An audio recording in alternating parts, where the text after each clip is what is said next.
Hello, everyone. Thank you for joining us today. I'd like to give you a brief welcome before we get started.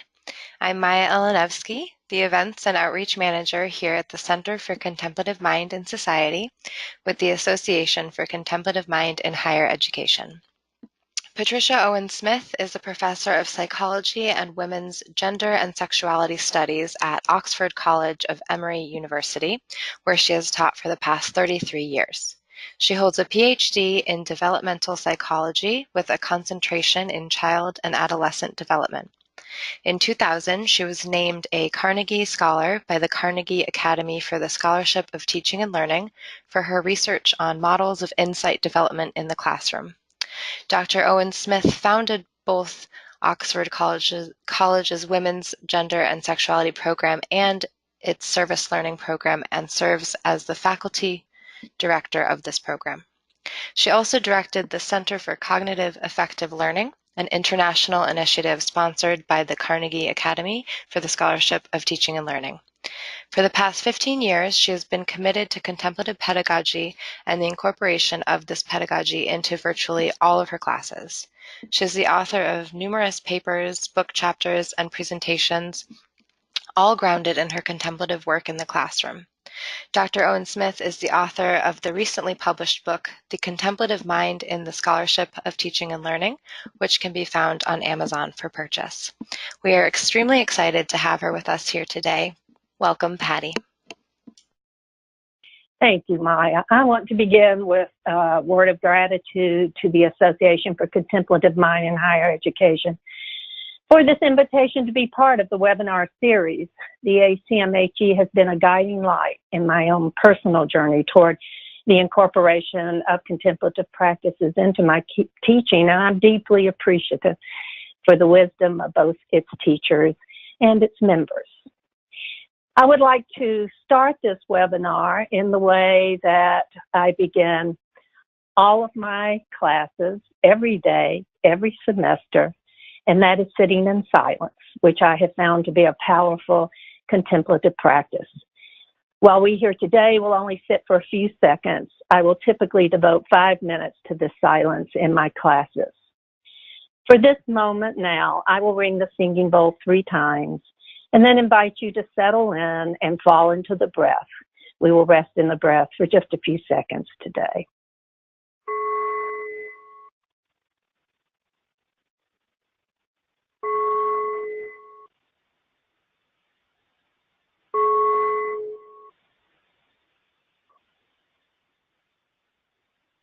Thank you. Today, I want to address the place of contemplative knowing and practices within the scholarship of teaching and learning. And from this point on, I'll refer to this as SoTL. For me, it is impossible to talk about this relationship without a nod to the history of both the SoTL and contemplative movements in higher education. For the past several decades, SoTL has been a major venue for the scholarly study of teaching and learning in higher education. And although there are important and substantive differences, the Association for Contemplative Mind in Higher Education, which I'll now refer to as ACMHE, shares the SoTL perspective and its commitment to and vision of student learning. Given that, it would seem that there should be an obvious camaraderie and dance between them, with each supporting and drawing from one another. However, for the most part, they have remained as 2 parallel initiatives with little conversation between them. This disengagement from one another in many ways is remarkable, given the fact that we enter the world as students and learners who know and understand primarily through contemplative means. And without hesitation, we begin our lives with the ability to perceive and feel, experience, explore the world with a contemplative lens. Young children sit, stare, see, question, ponder, think, and wonder. They are knowledge builders and scientists.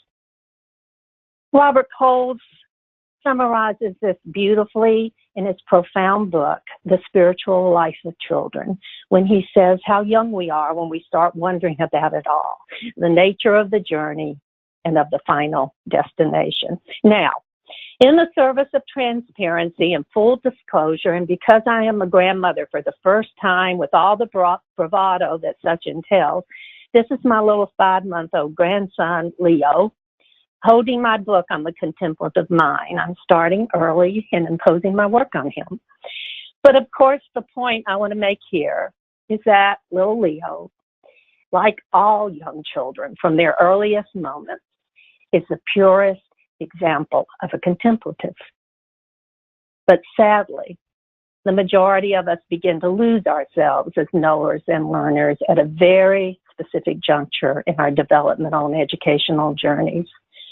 Just as our contemplative selves emerge early in life, so do they leave us early in life. And just as our excitement and joy and learning and knowing, beginning our first seconds of life, so do they often decline.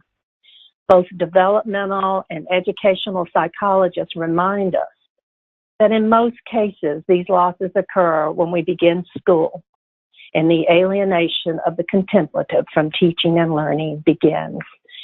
The rules of modern educational systems from kindergarten through graduate school impose a set of restrictions and mandates that disallow the flourishing of both contemplation and deep learning.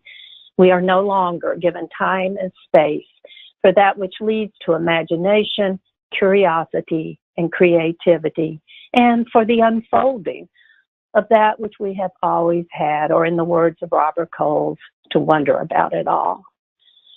Contemplative knowing, as intimately linked to learning, was not always absent from our educational models. And in fact, the American school system actually began with the integration of contemplative knowing and learning.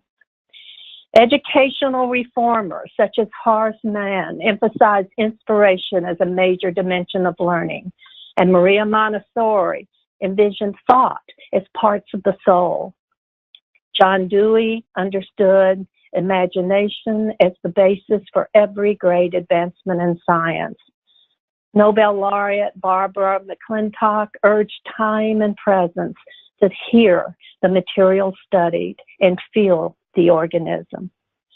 And Paulo Freire stressed pedagogical contemplation and reflection as requisites for liberation and the transformation of the world. And educational reform movements, particularly SoTL, also reflect this legacy. SoTL continues to offer support to teachers who are inviting curiosity, imagination, insight, creativity, attention, collaboration, self-authored inquiry, and citizenship back into their classrooms. So why the estrangement and lack of conversation between SoTL and contemplative educators? One answer might rest with the point made by William Powers, who talks about the tension between our interior and exterior selves. Powers says, there's always been a conflict between the exterior social self and the interior private one. The struggle to reconcile them is central to the human experience, one of the great themes of philosophy, literature, and art.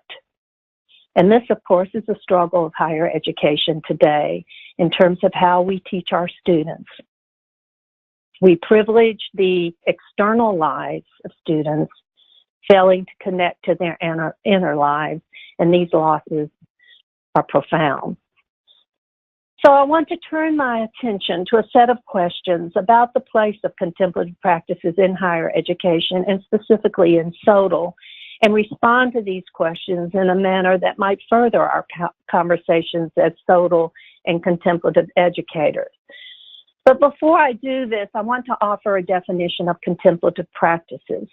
While many listeners today might be well-seasoned contemplative educators, I would suspect that some of you are not.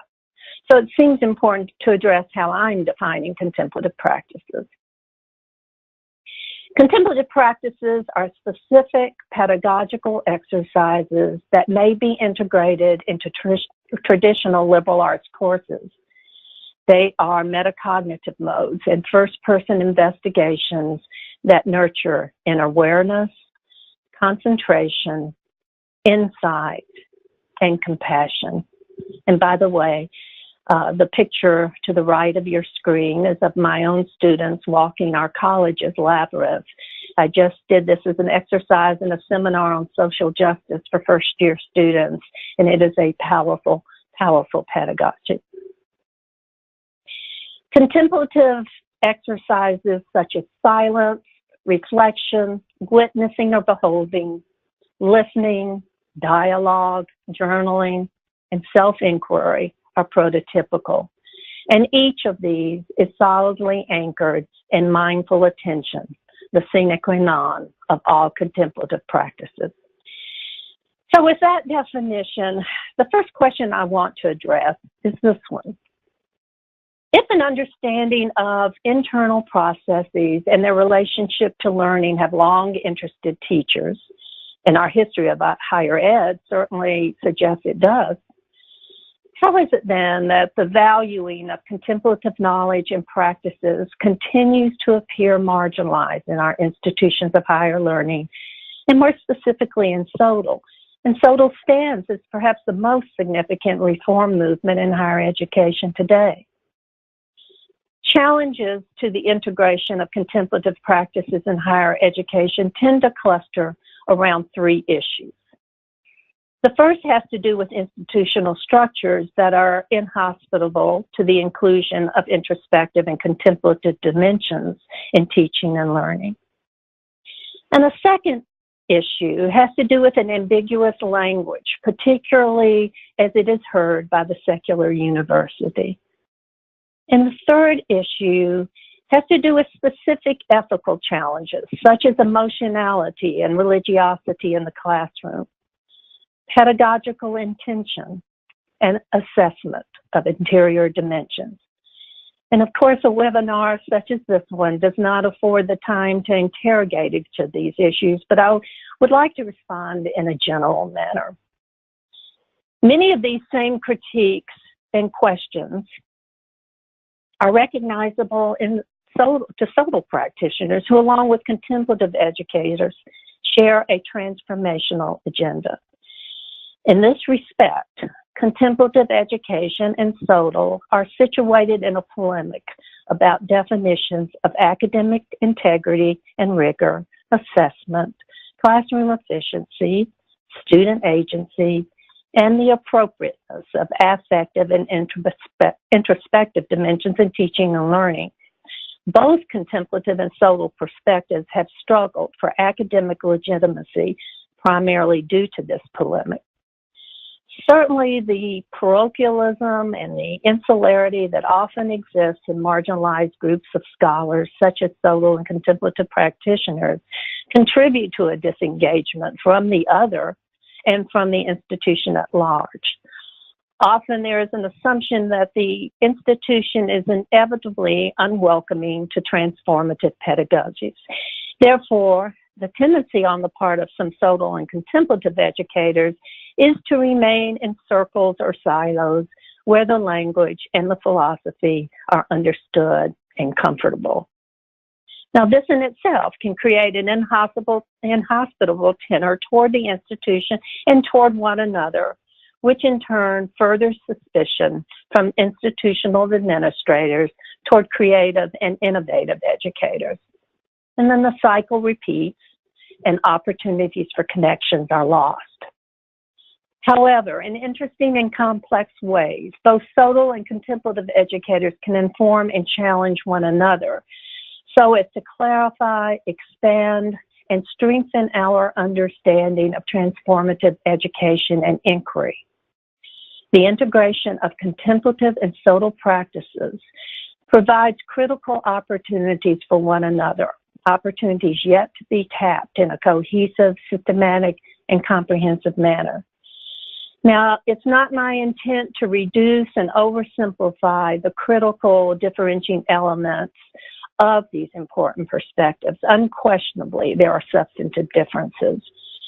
Rather, the aim is to further conversation about their complementarity in many ways and their potential for deepening students' development and understanding of the self as a learner, knower, and citizen of the world.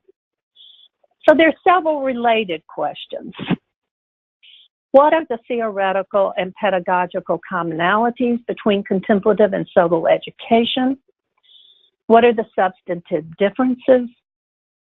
And how might both the commonalities and the differences both inform and then develop the relationship between SoTL and contemplative practitioners? In many ways, both the theoretical and pedagogical commonalities are striking. Both ACMHE and SoTL share a commitment to improving the quality of teaching and learning. The philosophical underpinnings of these two movements also reveal some similar historical junctures. Both contemplative and SoTL educators call for radical shifts in thought and practice in an effort to recover important dimensions of learning and knowing that have been lost in higher education. Both prioritize the transformation of habits of the mind, the deepening of attention and insight, and the understanding of self is influenced by both interiority and exteriority, and commitment to and reflection on the experiential. Both observe these factors as cardinal processes in teaching and learning. Past presidents of the Carnegie Foundation for the Advancement of Teaching, from which SoTL evolved, emphasized the creation of places whereby thought and wisdom might emerge. And they saw moral and spiritual development as requisites for higher education. Questions about teaching and learning and the construction of knowledge are an integral part of the evolution of higher education in general, and clearly echoed in SoTL and contemplative education. While the elements of and context for questions raised by SoTL and contemplative educators are dissimilar in some important ways, they are nevertheless derived from many of these shared conceptions of learning as a process of inquiry that is holistic and integrative. However, it is the ancient roots of contemplative practices that are central to the differences that we see, in that they profoundly shape pedagogical constructs as well as clearly differentiate their methods from other ways of knowing and learning. It is these roots that offer both an understanding of contemplative practices and help to clarify the lack of these practices in many of our classrooms and in SoTL discourse. The first-person experience perspective, with its emphasis on working with the internal self and espoused by contemplative educators, stands in stark contrast to the dominance of third-person learning emblematic of traditional educational paradigms, including SoTL. And a second differentiating quality, and one central to contemplative education, is the practice of mindfulness. All contemplative practices have an inward emphasis that affords both insight and connection. While focus and attention are clearly privileged by most educators, and most certainly SoTL educators, the dimensions of contemplation, introspection, compassion, and inquiry into the moral and spiritual features of knowing are not included in most of our current educational paradigms. Just as the historical roots of contemplative education are significant in explaining major differences between contemplative and SoTL approaches, so are the historical roots of SoTL. In spite of the fact that SoTL introduced new and welcome ways of thinking about teaching and learning, it nevertheless remains grounded in a traditional educational paradigm, resulting in a discourse emanating from this paradigm. From its formal introduction in 1990 to the current date, SoTL's focus has continued to emphasize the production and understanding of teaching and student learning as scholarly work, supported by articulated classroom goals and evidence. But for the most part, there has been little attention given to the types of learning desired, specifically those that are focused on the interior-exterior union and their associated venues for access.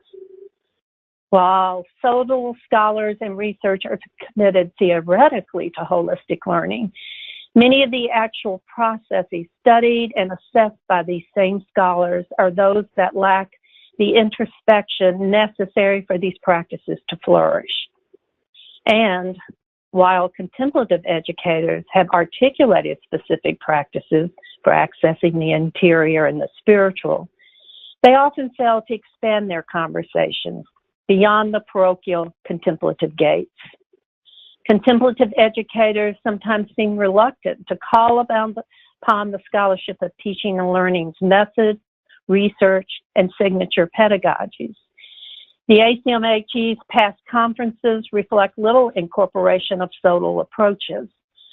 SoTL's expertise could potentially yield an expanded consciousness about the significance of introspective methods to deep learning, particularly to those outside the contemplative wall. SoTL's well-developed assessment approaches could offer another tool for evaluating the integration of exterior and interior methods. And just as contemplative educators have often neglected the inclusion of SoTL, so has SoTL failed to support contemplative educators. In October, I will be presenting a paper to the International Society for the Scholarship of Teaching and Learning being held in Bergen, Norway. This is the major conference for SoTL. As I reviewed the preliminary program from this very large and signature conference, I seem to be the only one presenting on contemplative pedagogy. So how might we begin to offer a corrective? I would argue that one answer is relatively a simple one. As contemplative and SoTL educators, we begin to talk with one another, publish together, present at conference together, and clearly demonstrate the intersections and the ways each might support one another. And at the end of this presentation, I'll talk about the place of institutional structure in this conversation. For example, teaching and learning centers can be pivotal as a venue for these types of conversations. Now, with all of this said, I do want to recognize and honor the ACMHE for inviting me to do this webinar on the significance of SoTL, just as I am grateful to SoTL and their senior scholars and editors who encouraged and even pushed me a little to write a book on the incorporation of the contemplative into SoTL. This is progress and one example of the type of conversation that might, and in my opinion, must occur. A third question: might the hallmarks of contemplative practices, such as attention, mindfulness, silence, compassionate listening, introspection, self-reflection, also be pedagogies engaged and supported by SoTL? As I said earlier, it's not my intention to conflate contemplative and SoTL approaches, nor to marginalize the ways in which they are different in some of their goals and methods. However, when I look at this tree of contemplative practices with which most of us who are affiliated with ACMHE are very, very familiar, I see many practices that are clearly located in today's classrooms under the rubrics of transformative, critical, experiential, and engaged learning. For those of you who are unfamiliar with this tree, you will see simply by glancing at this slide such practices as the Lectio Divina, which might manifest in the secular classroom as deep reading. We'll see journaling, social justice work and volunteering. Service learning is one good example of this. Deep listening, storytelling, yoga and dance. These are all practices that are easily recognized by SoTL practitioners. And in fact, much of SoTL research has been aimed toward understanding these practices more fully. What then shifts and marks such practices as introspective or contemplative? And how might SoTL educators find a place in a contemplative pedagogical approach? SoTL's emphasis on integrative, holistic, experiential, transformative learning and the associated pedagogies of engagement are grounded in a desire to deepen student understanding of self. However, the question remains, are practices that undergird this goal of self-understanding missing in SoTL conversations? Or might we recognize such practices as disguised in a different vocabulary? Two distinguishing features of contemplative practices are the emphasis on the student's self-examination and the cultivation of this awareness of self and others. It is a way of knowing that attends to personal resonance and meaning-making.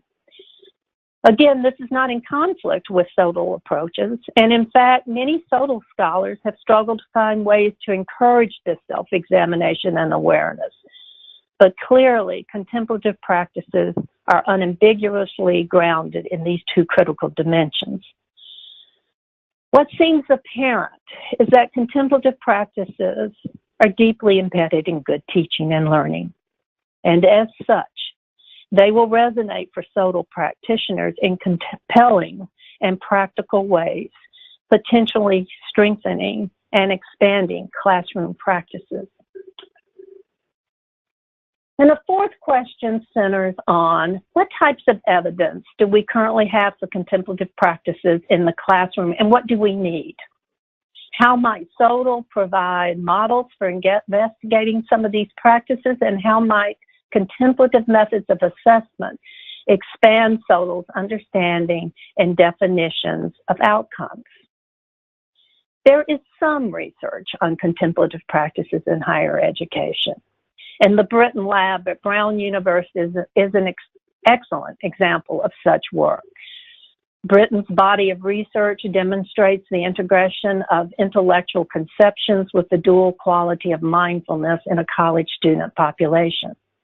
However, much of the current contemplative and mindfulness research is not focused on education and correlates of learning, but rather on physiological and psychological well-being. The unequivocal inclusion of higher education in contemplative research is the important next wave. Research on contemplative practices introduces unique challenges given its distinctive features and history.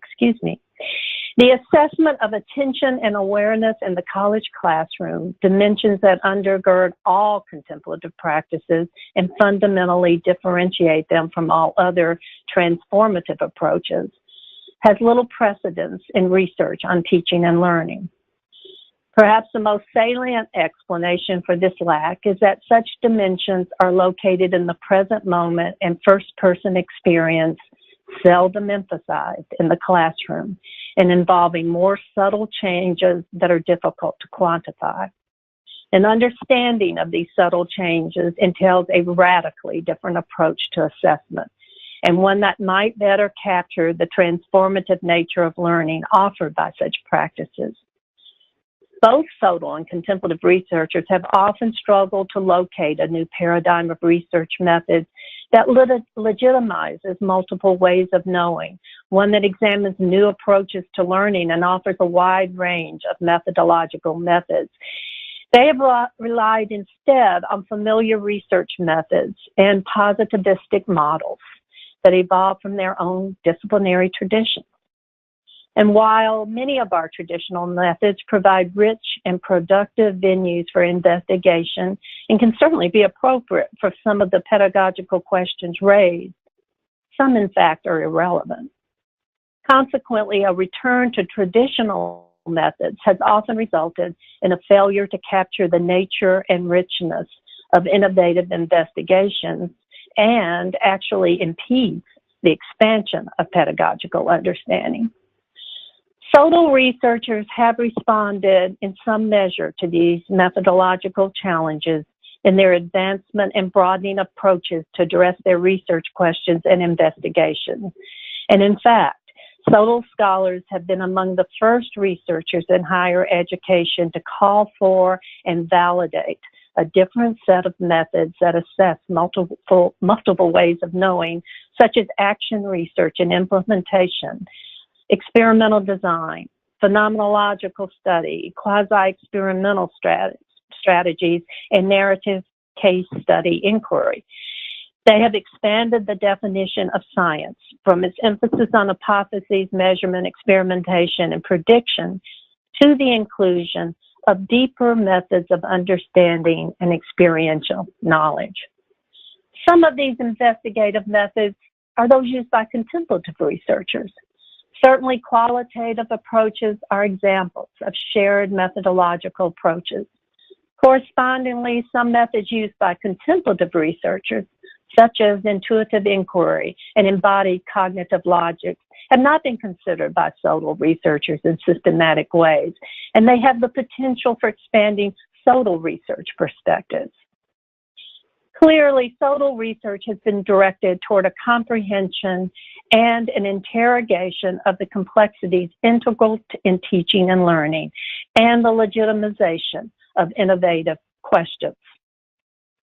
SoTL practitioners more often begin with reflective and critical ways of thinking directed toward exterior practices as a venue for accessing interior space.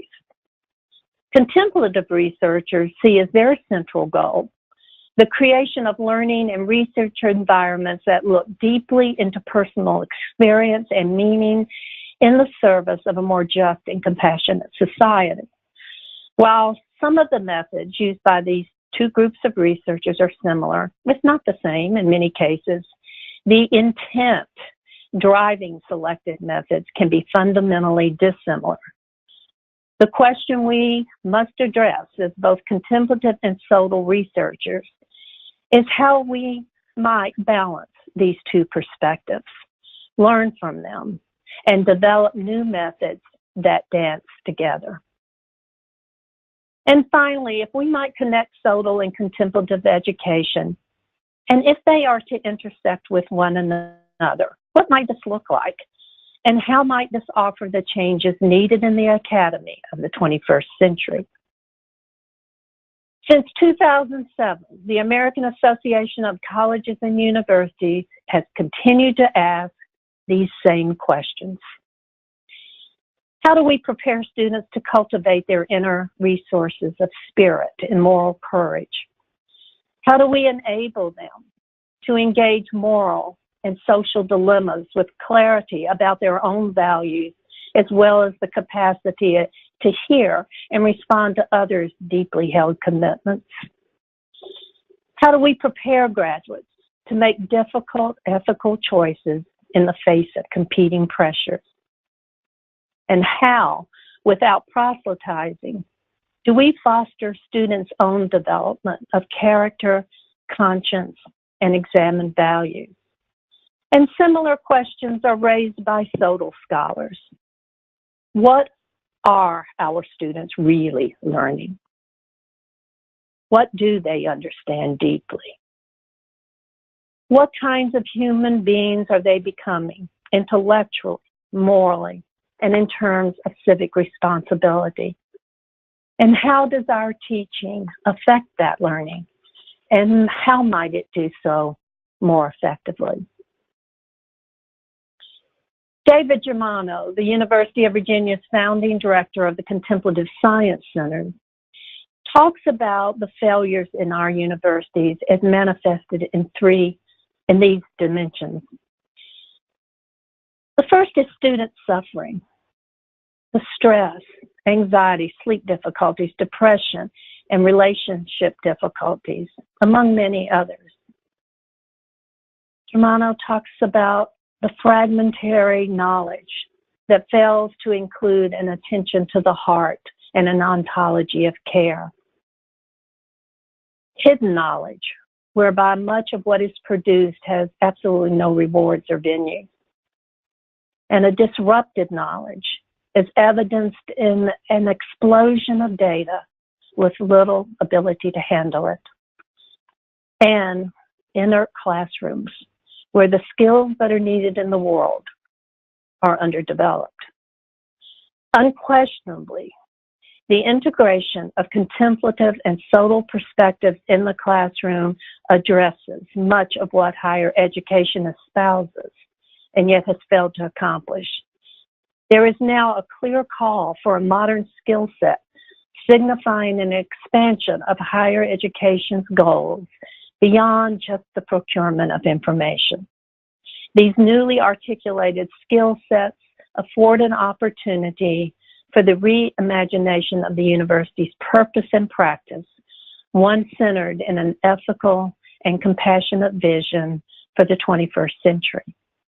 At the heart of this reimagination is the recognition that new ways of knowing and learning, those that respond to the entirety of students' lives and to the issues they are now navigating and will navigate, are requisites for an education in the 21st century and a life of meaning and depth.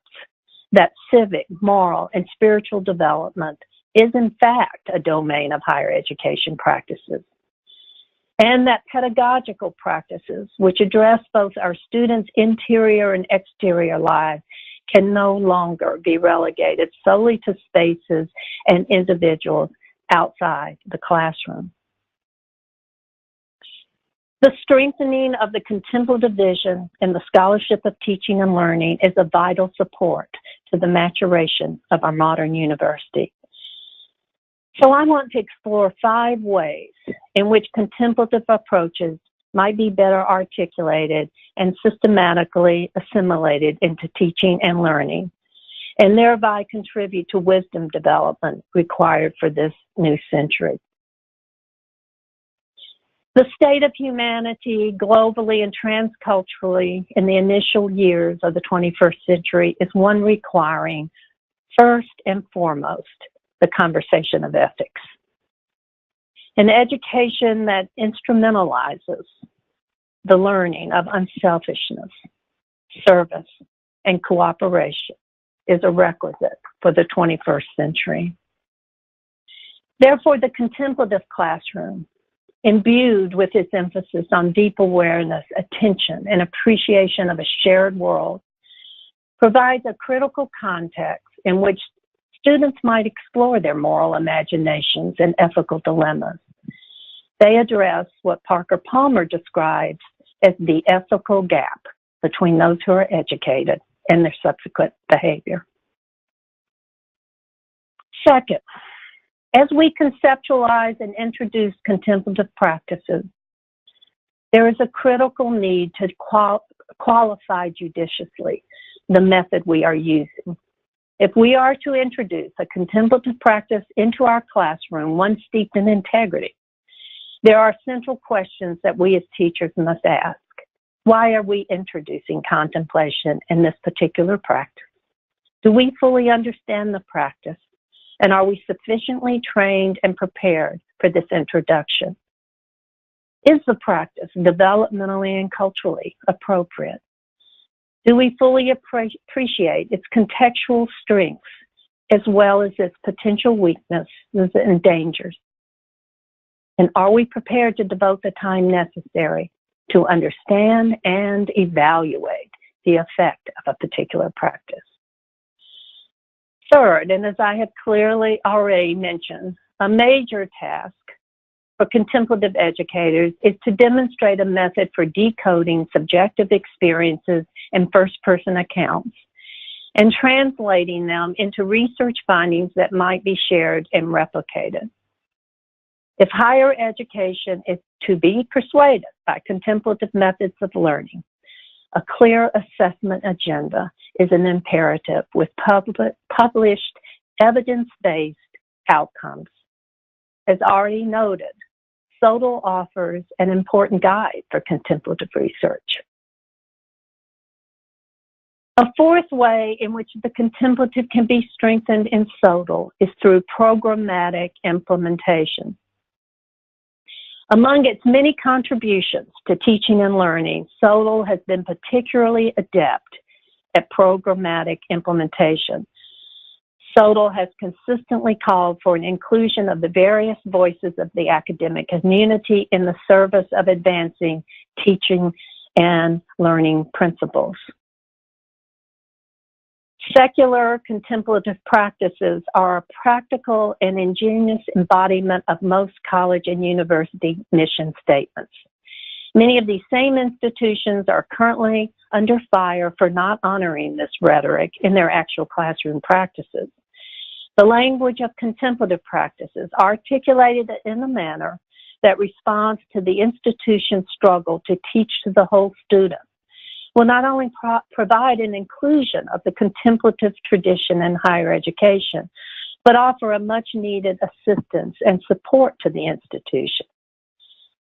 And, as is the case with mission statements, the institution's strategic plan can serve as another wise venue for programmatic implementation of contemplative practices and contemplative language. As teachers and administrators in higher education, most of us have been or currently are or will be involved in developing a new strategic plan for the institution. Even a cursory glance of these plans can provide fertile ground for programmatic connections between contemplative practices and those common phrases located in strategic plans, such as innovative teaching, student center, public service, character development, global connection, celebration of diversity, and the list goes on. Contemplative practices offer ways in which the goals of these plans can be practically addressed, and contemplative educators can assume leadership in the facilitation of these connections. The introduction of a resonant contemplative language to our stakeholders is a pivotal step toward garnering support for contemplative studies. Without the support of these key individuals, particularly deans, department chairs, committee chairs, who are entrusted with funding sources, there will be little financial investment necessary to build contemplative courses and programs.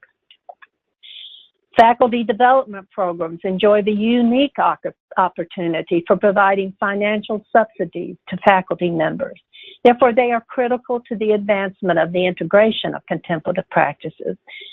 And just as funding is a requisite for teacher training in contemplative practices, so is it necessary for contemplative course development, evidence gathering, conference presentation, and publication, all of which are required for the scholarship, for the quality of scholarship, leading to tenure and promotion. Although SoTL's actual place in tenure and promotion guidelines is typically dependent on the climate of individual colleges and universities, it has nevertheless been extraordinarily effective in validating specific types of scholarship, such as that of contemplative research. In my own institution, SoTL is a critical pillar for tenure and promotion. Teaching and learning centers, supported philosophically in great part by SoTL, can be places of welcome, both for those teachers seeking support for innovative work, as well as for those teachers who generously mentor and advocate. Contemplative pedagogues should find a home in such places, a legitimacy for their work, and an encouragement to move their work forward. While these are fundamental venues, there are footsteps that we as individuals might also take. Workshops, reading and discussion groups, new faculty orientation meetings, and even brief but consistent conversations about contemplative dimensions in our faculty and department meetings offer fundamental places from which to begin. It is our responsibilities as teachers committed to contemplative teaching and learning to envision and forward innovative proposals for programmatic changes and additions, articulate a thoughtful and intelligent rationale for these proposals, ask questions about programmatic expenditures, and guide the stewards who are entrusted with funding these programs. In so many ways, SoTL provides a model for all of these approaches and can extend a welcome and a support for our work as contemplative educators. So I will end this webinar in the same way that I end my classes, with a slide such as this one, and always entitled Shavasana in our classroom. Now, as the yogis who are listening not already now know, Shavasana is the final pose in a yoga class, where yoga students assume a comfortable position to allow the body to process all the poses experienced in the preceding hour of yoga. Similarly, we take the last minutes of class to be silent and open to the sacred hour of learning that has just passed. So let's now take a very brief Shavasana, now by returning to the breath as you follow the sound of the seed bowl.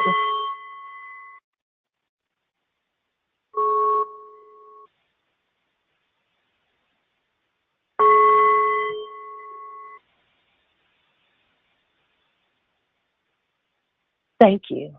I would be happy to address questions and listen to your thoughts.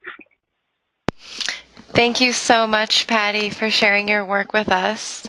At this point, we'd like to invite everyone to type in your questions. I see some have already been coming in, which is great, but we'll just give you a minute or two to form your questions and submit them now.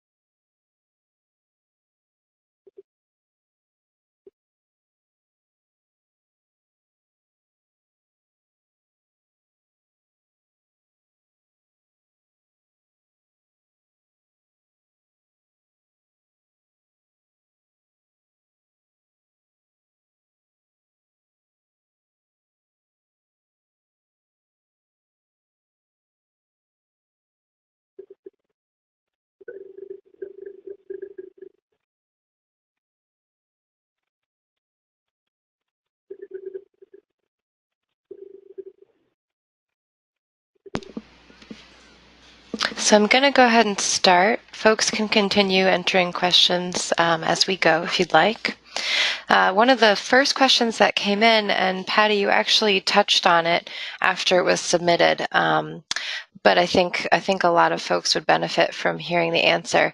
The question is, how can SoTL and ACMHE gather research on the success of contemplative practices and approaches in one's curriculum and instruction in order to, for example, achieve tenure? Well, I did touch on that, and I think, you know, the most immediate answer is what I have said, and that is we need to have conversation and to move out of our silos. I know that in my own experience and in my own work, I have tended to isolate myself and do my contemplative work in a very large secular university by myself, failing to, I think, reach out to those individuals who might have an opening ear, basically. I have not done that in the past. I'm starting to do it now, but I think that's the first movement forward. And I think, as I've already said, teaching and learning centers can be so important in bringing various different groups of scholars to the conversation. Again, in my own experience, there have been very few contemplatives. Often I'm the only one that comes to the conversation. So I think it's important that we gather together and that we share our methods.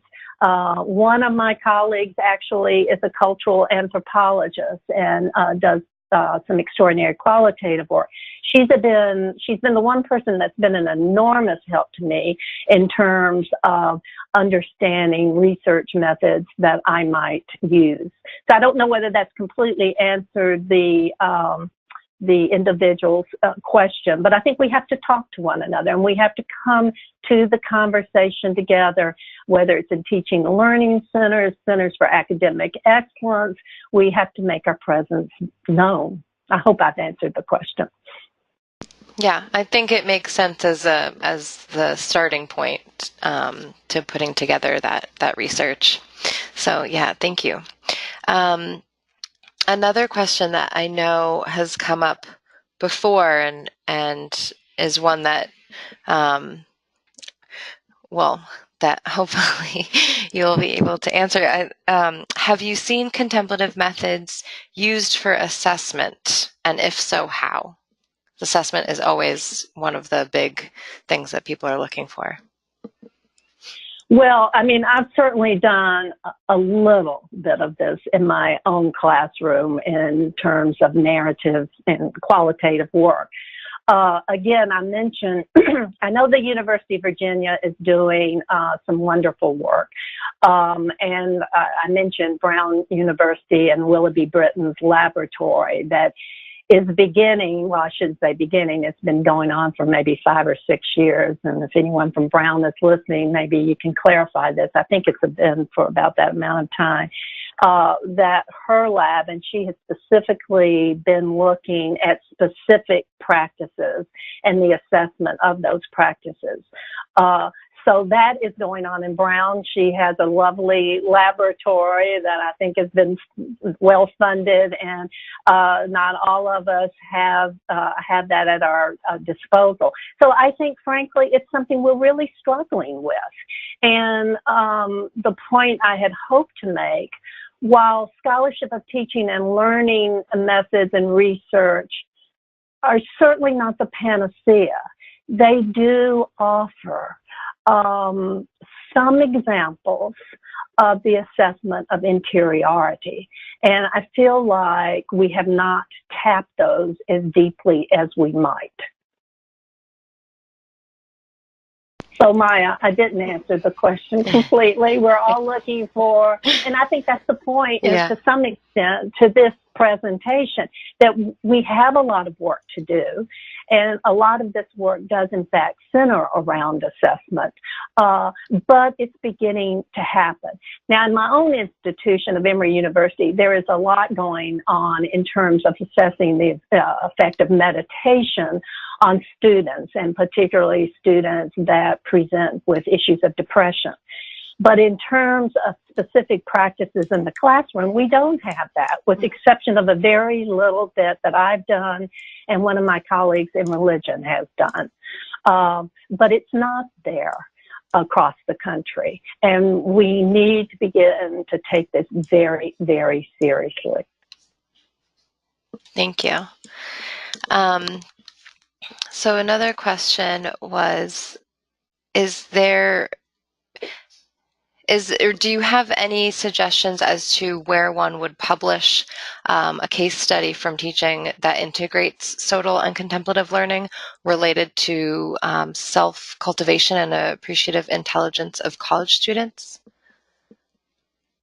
Well, certainly the Scholarship of Teaching and Learning journals are, probably it's the main venue for publishing articles on teaching and learning. And again, just as I said in terms of the conference where I'm presenting, they're typically, I don't know, I'm not on the board of these journals, but typically you don't see any contemplative articles in these journals, or journals highlighting contemplative practices.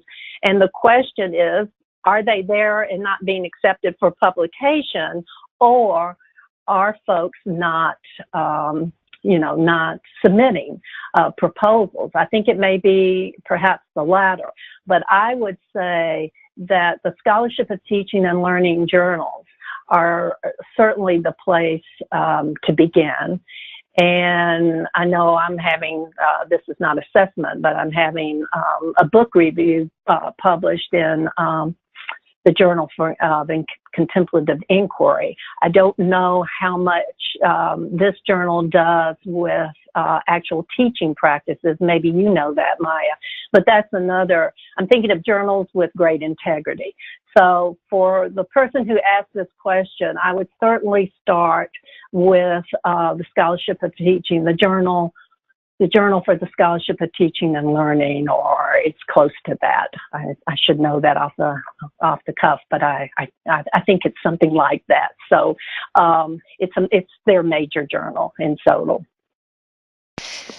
Yeah, and folks who are interested in learning more about the JOSI, the Journal of Contemplative Inquiry, you can look that up on our website and find more information.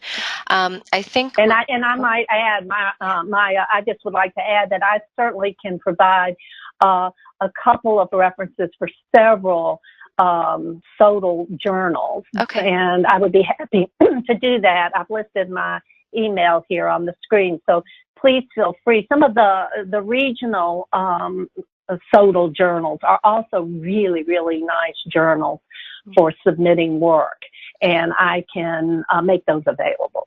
Great. Yeah, if you can send those to me, I'll send them to folks in the follow-up email so that we can have those for reference and put them on our website. I'm happy to. Yeah. So I think